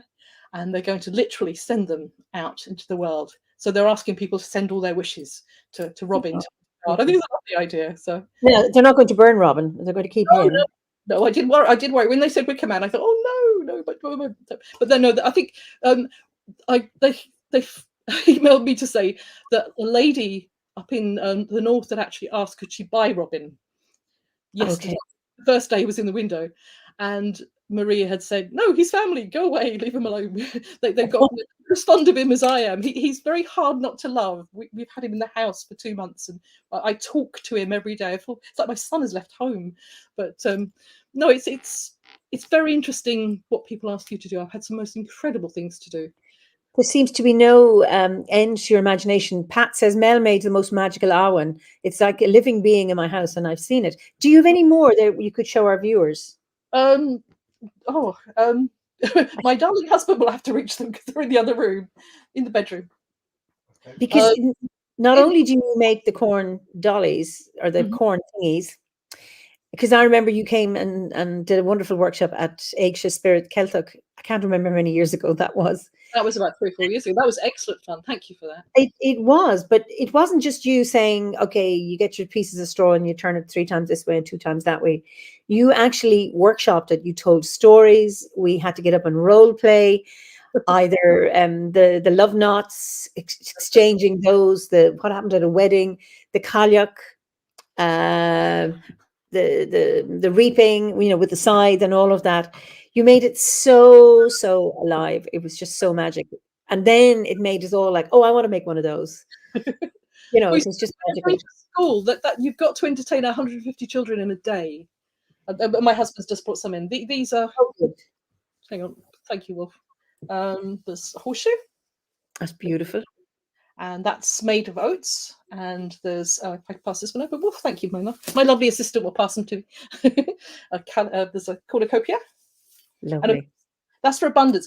This is the first one I ever bought. Not this one particularly, but a tiny one. When I was 6 years old, we went to a farm in Kent where they milked sheep. I know, it's weird what you remember, isn't it? And we did the little tour, and we went into the shop, and of course there were sweets, so everyone was buying sweets. And I looked up, and there was this tiny cornucopia hanging above my head, like this golden kind of thing in my sky. And I said, I want that. And I spent all my pocket money on this little tiny piece of straw, which is now in my cupboard here in the larder. Wow. And I drove everyone mad asking what it was, because I knew I'd seen one before somewhere, and I knew what it was, but I didn't know what it was. Does that make sense? I remembered it, but I didn't know what it was. And no one could tell me. I lived in Kent. No one knew anything about harvest. It was embarrassing, really. And it took years and years and years. I then read a Greek storybook about the Greek legends, and I found the cornucopia in the story of Zeus. Okay. And so I realized there was a myth, and I followed all the myths. And so when I go into the schools, I try and incorporate the stories and the myths and physically get them to do things. Like we have plastic scythes, you'll remember them probably. Yes. And they have to cut the corn, and they have to do all these things. The kids love it because it's like something they do rather than something they just sit and listen to and get bored. And they all get to make something, and they all get to ask each other out. It's very funny. The kids are amazing. They never come out with the same thing twice. And they are very imaginative. I'd say that. I love children. I can't eat a whole one, but I love children.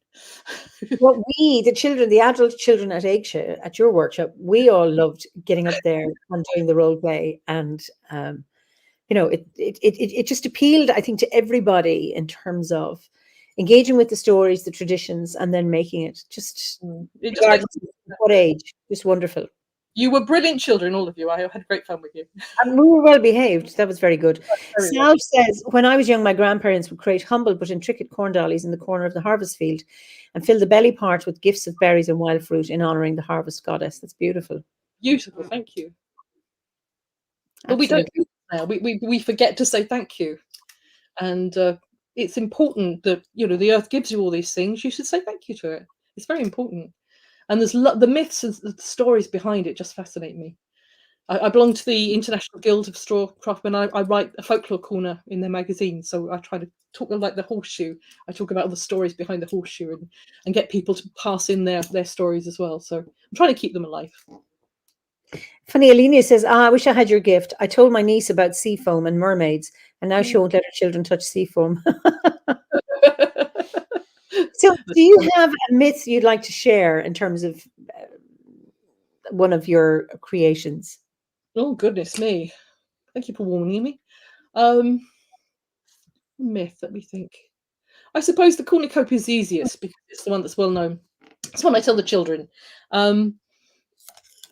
Kronos was the father of the gods, and he had a prediction that one of his children was going to kill him, as the Greeks always did. That's one of those things they do.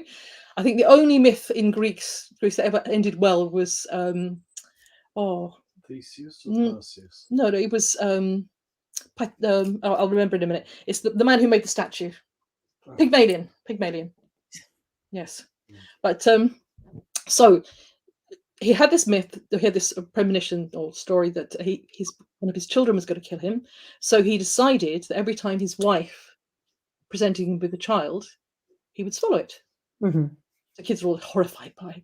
And so his poor wife would come and present the child, and he'd open his mouth and swallow it, and it'd go into his stomach. And of course, they didn't die because they were gods; they were immortals. They'd just be trapped in his stomach. And his wife got really annoyed in the end, and so the last baby she wrapped in a stone in swaddling, and gave him the stone and hid Zeus in a cave. And so he thought he'd swallowed his son, and he'd actually just swallowed a stone. And Zeus, obviously hearing what happened to all his siblings, vowed to kill him. So, self-fulfilling prophecy as they are. And he was brought up in a cave, and there was a magical goat called Arimathea, and she had this incredible horn, which apparently he was supposed to have pulled off when he was playing one day. But the horn and the goat never stopped giving milk, or or substance, which is why it's the horn of plenty. And so he grew up as this incredibly strong child. And I think there was, I'm trying to think of the Greek name for them, but there were like these warriors outside the cave where he was. And every time the baby cried, they'd make all these noises to cover the noise of the baby crying, so Zeus wouldn't hear them. Okay. Interesting. Can you remember Wolf? I can't remember what they were called. There was a special name for this troop of warriors. And also another story says that Zeus was born hanging between earth and sky because his father ruled the sky and the earth. But if he was suspended in midair, his father would never notice him. So there's all these wonderful myths about how he escaped being killed. And so eventually he grew bigger and stronger and he killed his father. And when he released all his siblings, they all came tumbling out and were perfectly okay. So we make it very dramatic when we talk it with the kids, because the kids like all the, there's something, another baby. But it's great fun. The kids are so enthusiastic and they get very worried about what's going to happen at the end. So, but the myth of the cornucopia is wonderful, because then I researched it, and it said that I think it was the Spanish brought it over to Ireland, obviously with all their travels. Okay. And that the idea was to hang it in your larder, so that there would always be food in your house. You'd never run out of food. So it was an abundance symbol, and that's why mine lives in the cupboard. And we've never run out of food yet. Touch wood, and hope we never will. Maybe I could do with a little less food, but. The cornucopia is a lovely symbol, and most people will see cornucopia in a shop somewhere and won't even know what it is anymore. There's a lovely story we were listening to. Is it Classic Stories? About all these words that we use every day that we don't realize are Greek. It's stunning how much we've lost. When people had a classical education, they had all this automatically in their fingers. Now people don't know half of the things that we did even when we were children. Even it's a great shame. So it's nice to go into the schools and put that back. The teacher's always terrified of telling you something horrible story. But when I was coming to Eggshot, I would torture myself about how to do that workshop. And then I suddenly thought, I'm just going to do with you what I do with the children. And I'm so glad I did, because I should be intellectual and tell them all the stories.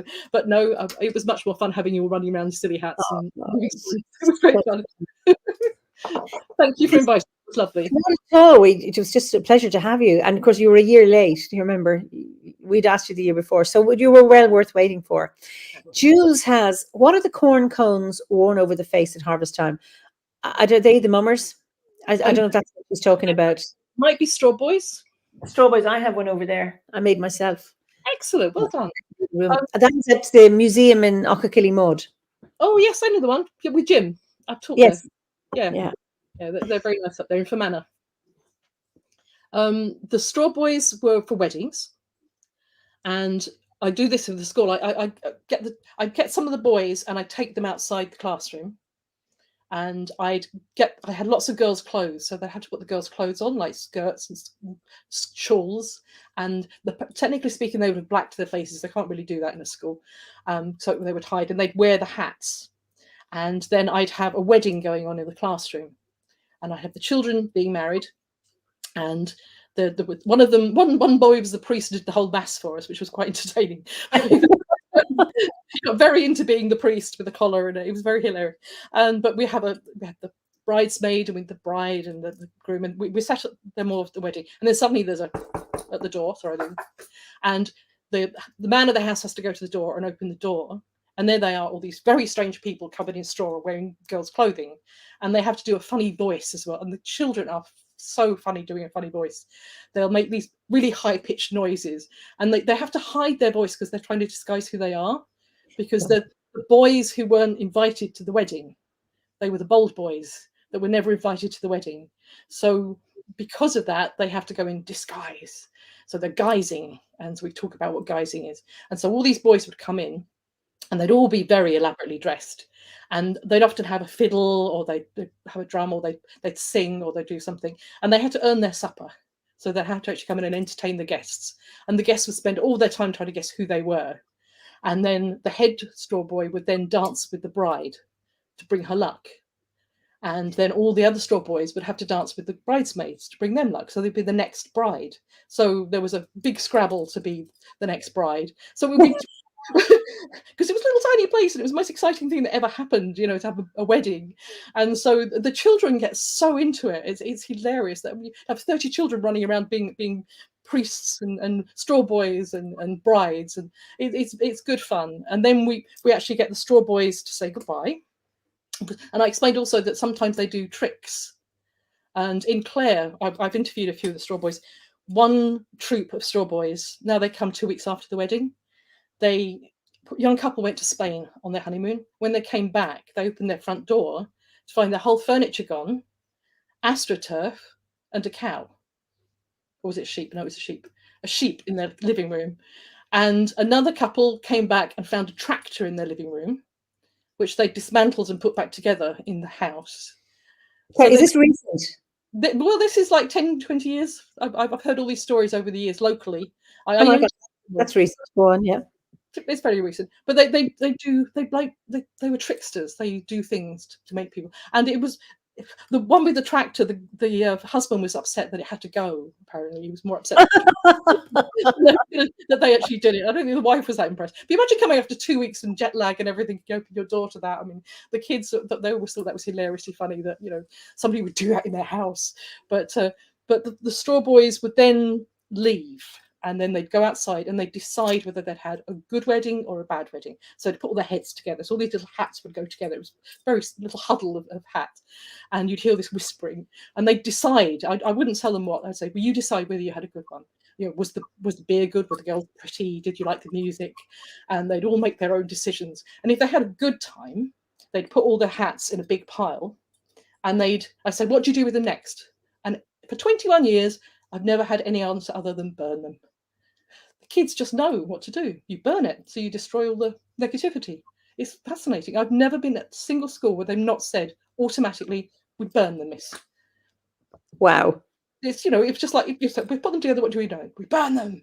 So it's something in us as a human being, I think. And so if they burnt them, if you pulled the curtains in the morning and saw this pile of burnt ash or straw, you'd know that you've been given a blessing. Whereas if you upset them, they would take all their hats and they'd put them around your farm, on your gatepost, on your barn, on a shed or something. And it was taboo to touch them. And everybody know. Yes, that was the point. Everybody knew you were a bad host. The whole village would know you're a bad host, and no one would be able to touch them. So you'd have to wait till the wind or the rain or the birds destroyed them. So they could be there for weeks. And that would give everybody the impression that, oh, they're terrible people, terrible people. Do you hear what happened when they went there? So they had power. They had this amazing power.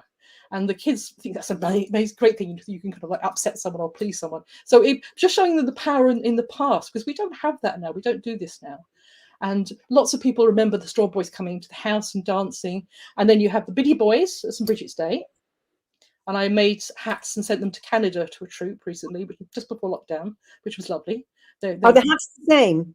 The same, very similar, yes. I sent lots of St. Bridget's crosses. I made lots of different ones because they were doing a whole thing about St. Bridget. Lots of them were Irish. So they were, but I had to post these enormous, great straw boy hats to Canada. And then you had the mummers and the wrens, which are associated more with Christmas. Wrens are St. Stephen's Day and mummers are kind of Christmas. So there was lots of different times to do it. But if normally it'd be straw boys you'd see any other time of the year. And they are still going. The straw boys are still going. And they're actually becoming. I made the Belfast straw boys hat. They were in boys hats recently. Oh, really? Great. Yeah. So there are still trips around, and I taught loads of people down in Limerick how to make their own straw hats as well recently, which was great fun. They all ended up with whole costumes and everything. It was good. It's just nice to see people happy to actually learn the old ways and keep them going. I mean, I knew about the Wren boys, but as a child, but they didn't wear straw where I came from. And then it was lovely. It was the summer before Howard died. Our friend Sherry took us to the museum in Ochakilly, yes. And we spent a day there, and we made the hats and the skirts and taken through all the stories. And I was blown away by the enthusiasm. I can't remember the man's name, Jim. But making them and actually working with the straw, I was just, I thought, absolutely incredible. So I still have my hat there. And they have a big bonfire and go up on the mountains of the hills and do the whole thing with the bonfire. And at I think is it Christmas or winter solstice? Oh, On wow. their site, they do this whole ceremony. It's wonderful. And Yes, I've seen the photographs because they had a calendar with photographs of them, of the event. amazing Incredible. house system. No, it was a really good place. I worked there for about 3 days. It was excellent. Really enjoyed that place. That's brilliant. Christian O'Brien Pitcher says, as a child, I would have loved to read old traditional stories. Instead, we were forced to read a lot of dystopian books. They were terrifying and upsetting. Now, as an adult, I love having the opportunity to read the old stories and re-enchant my view of life. It's wonderfully healing. Absolutely. Enchantment, very important. Absolutely. And I think even in the scary bit about, like your story about the wizard in the woods, he turns himself into a tree and then the boy goes off with the wand. But it's not the worst story. He's a tree, but it's also a lesson in that story. And I think they're really, really important. And there's a huge healing aspect in stories. Sam says, Melanie, please, can you share a little about the early Green Circle networks and what cherished memories you have of Marion Green? As on my early journey towards Druidry, I ventured into those green circles. Excellent. Hello. Yes, I was interested in magic since I was really tiny, and I didn't know anybody. And this was the 70s, so it was there was an internet, there wasn't anything. And I got very brave one day and went to London to do a workshop with Marion Green, who I didn't know who was. I just saw this sign, the Village Witch, it was called. And I'd never been keen on Wicca. No offense, Wiccans. I'm not brave enough for a group, and I didn't want to take my clothes off either. None of that. I grew up with all the pictures in the news of the world, people running around trying not to bump into each other's bits in the living room, and I just thought, no, I can't do that. So this Village Witch and old fashioned. I loved the idea of that, and so I went on the workshop. It was in London in somebody's living room, and it was so simple, but I fell in love with the idea of the Village Witch. And Marion Green was lovely. She's really sweet. And I remember writing to her and saying, I really enjoyed myself. Thank you so much. And then she said, do you want a job? And I said, what? She said, I need someone to run the work. And that was it. In 2 weeks, I was running the thing. I was literally new and then running the Green Circle. It was, looking back, it's just insane. And so I ended up, and it was actually lovely because it was way before internet or anything like that. And it was all done by post. You paid £1 forever. So we always I ended up paying for most of it, but never mind. But it was lovely. It was great. And people would write to you, and there'd be events, and you'd have local Green Circle groups, and it was wonderful. I love the Green Circle. I really, really miss it. And I know Marion comes to visit, Michael and Lisa down in Wexford. Oh, does she? Okay. Yes. Comes to visit them quite often. So I've always thought, maybe I should drop down and say hello. But it was a long time ago. But Marion was great. She was great fun. And I learned an awful lot from her. She taught me high magic and everything. She was incredible. So that was a long time. Glastonbury. I've met her in Glastonbury. Doesn't she live there? Oh, she used to live in Somerset on a boat. I don't know where she lives now. Oh, yeah, I've met her in Glastonbury. Sometimes, not say in a restaurant when we were gathering. Yes. Gathering. So yeah, goes to think. Oh, that's wonderful.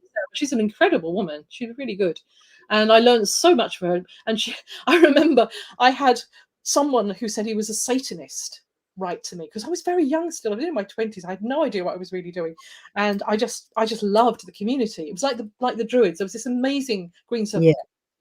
And this man said, I'd like to join the Green Circle, but I'm a Satanist.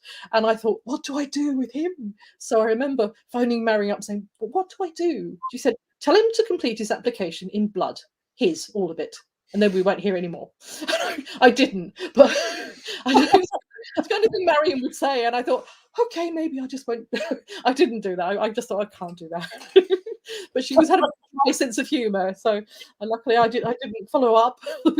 But then I met my first magical group there because I went to the Green Circle conference and sitting in the front row, and I was with this lady called Margaret who I'd made friends with at the first workshop, and they said, "Oh, find your local Green Circle group," and I said, there's no point. I'm not going to find one where I live. I don't know anybody where I live. And then suddenly I got this little tap on the shoulder saying, "Where do you live?" And I told him, he said, "We're your local group. Hello." And it was sitting behind And so I ended up going to Naomi Humphreys and Jerry's group for a long time. And I met John and Caitlin there. They were in the group. And Bob Stewart and all these amazing people. There were incredible people in this group. We met Gareth Knight, all sorts of people. They were all kind of connected to each other because of Marion, and Marion knew everybody. And we used to go to Orpington to these wonderful rituals. And she had this old Georgian house, and we used to hold these rituals there in her house. And so we learned so much, and then we did magic, and it was wonderful. It was great fun. Best education. Yeah. Scarily fast, I just say. I went from not knowing anyone to knowing everybody. But the Green Circle had the most incredible, wonderful community. It was brilliant. Oh, that's so. What brought you to the order? Dave the Bard. Tell us about that. Who's Dave the Bard? Who's Dave the Bard? That's a very, very, very interesting character. We'd moved here after being very connected and very involved with the London scene. And we'd moved here expecting there to be something in the middle of nowhere. How silly was that? And it was difficult to make contact because I think the accent doesn't help either. And so we were very depressed. We tried really, really hard, and we'd had all these kind of doors shutting our face. And we thought, okay, we're just going to be solitary. We'll just be on our own. And we didn't know these people, and they didn't know us, but that's obviously the vibe at the time. And I started listening to podcasts. I love podcasts. And there's lots of magical podcasts. And so I'd listen to my podcasts while I was gardening or doing something. And I found Druidcast. I thought, let's have a look at that.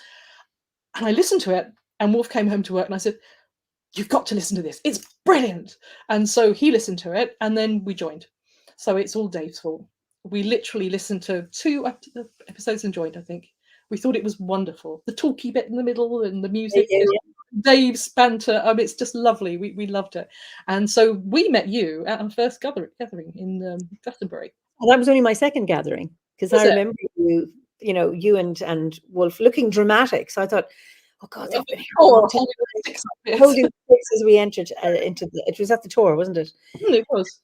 And I remember you that welcome. I just loved going through. It was the same at the town hall. My very first, I think it was Sean Hayes. I remember was the first person I met there. That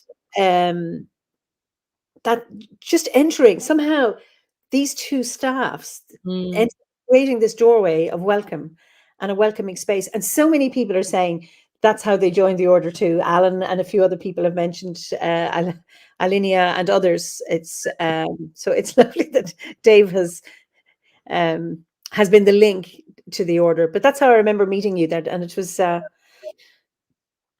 lovely. And I don't know if I realized you were living in Ireland then. No, because Howard wasn't with you that time. No, 2014. Yeah. No, 2014. Yes, at the 50th. That's when we had a great conversation. Yeah. Lovely. But we met our first druid. We went to Glastonbury not knowing anybody. And I love Glastonbury because all the books, secondhand magical. I was like, you can keep shoes, you can keep handbags, you can keep makeup, but give niche books. And so I was madly going to all these bookshops, and Wolf was kind of like thinking, gosh, we're going to have enough money to eat. And so we went into the Labyrinth bookshop, and the lady there was very nice. She said, oh, why are you here? And I said, well, we're actually come to the summer gathering.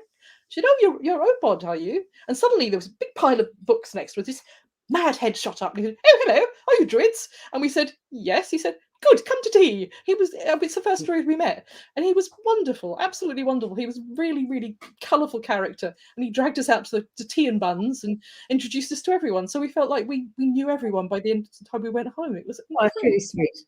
Yeah. But I think that's how it is. I found people incredibly friendly and warm. And the idea is, it's about being welcoming, and anyone who's new, come on in. It's lovely. Now, I think it's hard. I find, not now, because like you, I was solitary and wanted to be solitary because I don't like groups. Anyway. Now. But because I am quite shy. I'm not shy now, because if I go to a gathering, hopefully we'll be going to a gathering again, because I know everybody, it's easy. But going in as a newcomer, I find it really, really hard. And but there's a magic to these gatherings, so hopefully soon. I have a very fond memory of you and of Philip doing Dundee.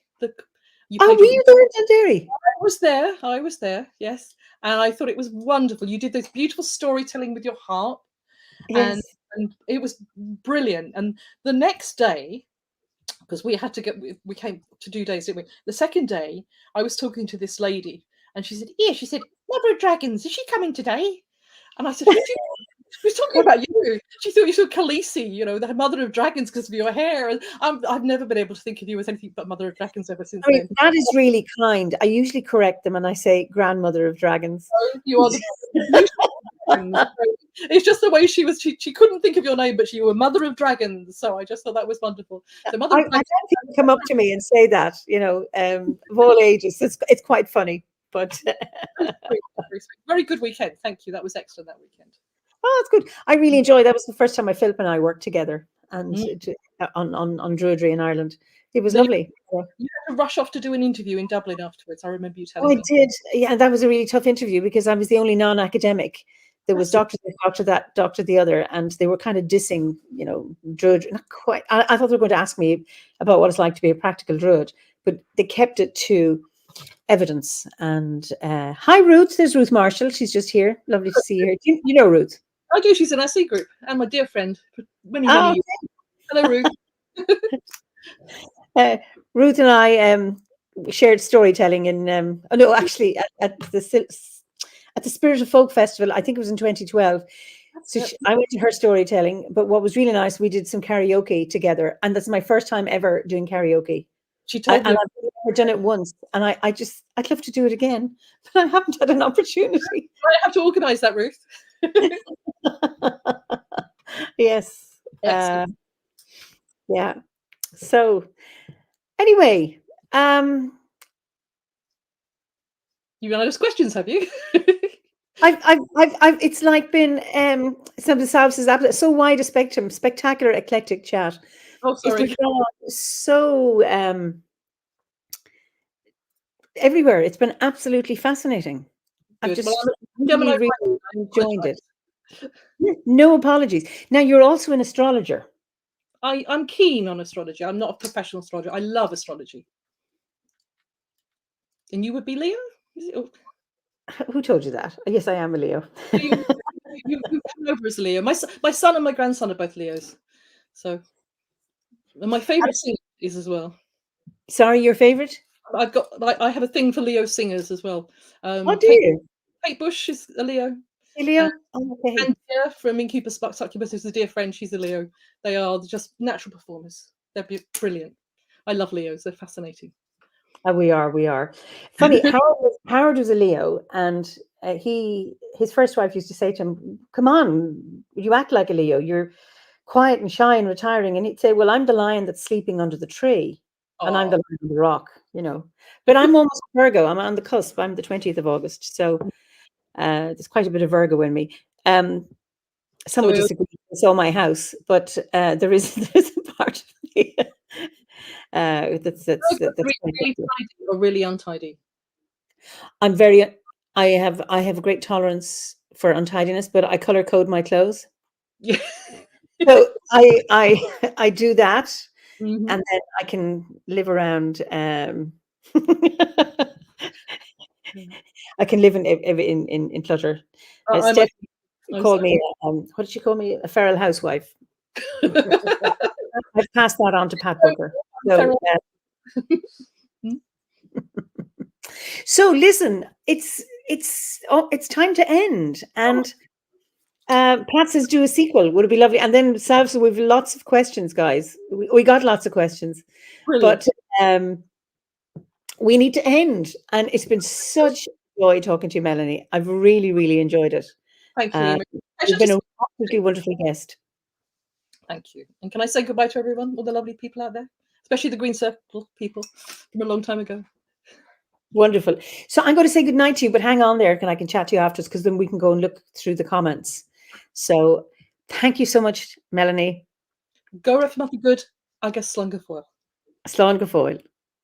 So thank you all for being here, and thank you for, it's been really, really interesting, because so much of the conversation has been fed from your questions, and I've really, really enjoyed that. And so it's a pleasure to have. Okay. In fact, we're all having a conversation in many ways. So it's been really, really enjoyable. So Melanie and I are going to look through the comments, and thank you so much. And I look forward to having another chat next week. So it's not over already. Yes, it is, Julia. I'm afraid it is. And it's time to say goodnight. But actually, isn't it better to leave on a high note? So listen, slán go fóill until we meet again. Good night, good morning, good afternoon, wherever you are. Okay, bye-bye.